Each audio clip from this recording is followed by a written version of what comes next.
This video is brought to you by Kapara Productions. Let's begin.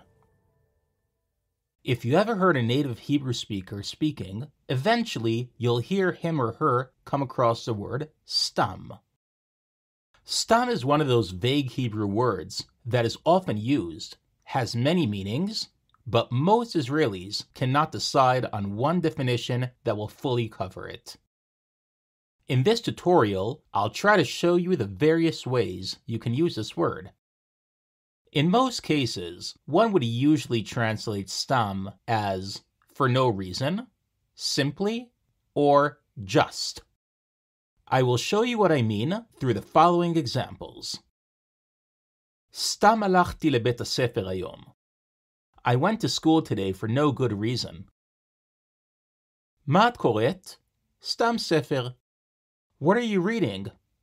Just a random book. סתם רציתי לדבר איתך. לא דיברנו כבר הרבה זמן. I just wanted to speak to you. We haven't spoken in quite a while. לאן אתם הולכים? סתם מסתובבים ברחוב וחוזרים עוד מעט. Where are you guys going? No, we're just walking around outside and coming back soon. קניתי בשוק עוד שוקולד. סתם. שיהיה בבית למקרה חירום. I bought some more chocolate at the shuk, for no good reason, just to have at home for an emergency. אנחנו טסים לקפריסין מחר. מה?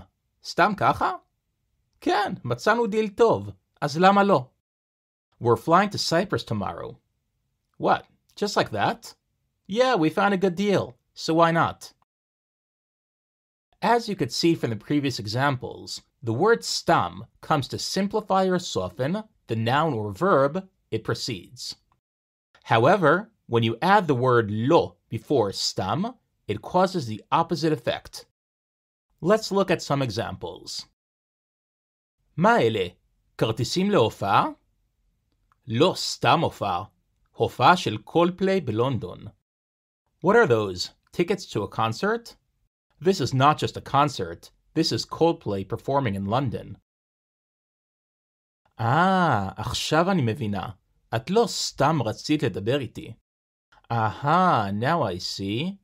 So you didn't want to talk to me just for no reason. In these two previous examples, lo stam amplifies the sentiment of the sentence. Another way that Hebrew speakers like to use stam is by saying, haha, fooled you, just kidding. Here's an example.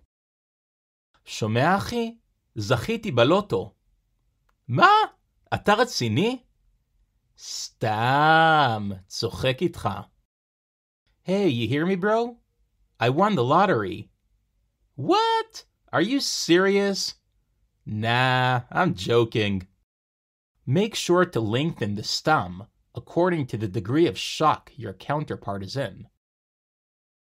Finally, let's not confuse stam and stam. In Judaism, for those of you who don't know, a calligrapher who writes holy scripts is called a sofer stam.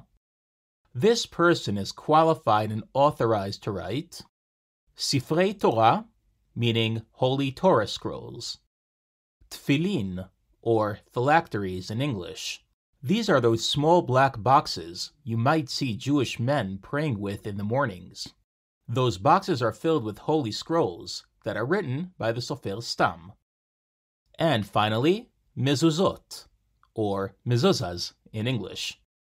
Many Jewish households will put a mezuzah on every entrance door in the house, except of ones going into the bathroom. As with the tefillin, the mezuzah is also filled with holy scripts written by the sofer stam.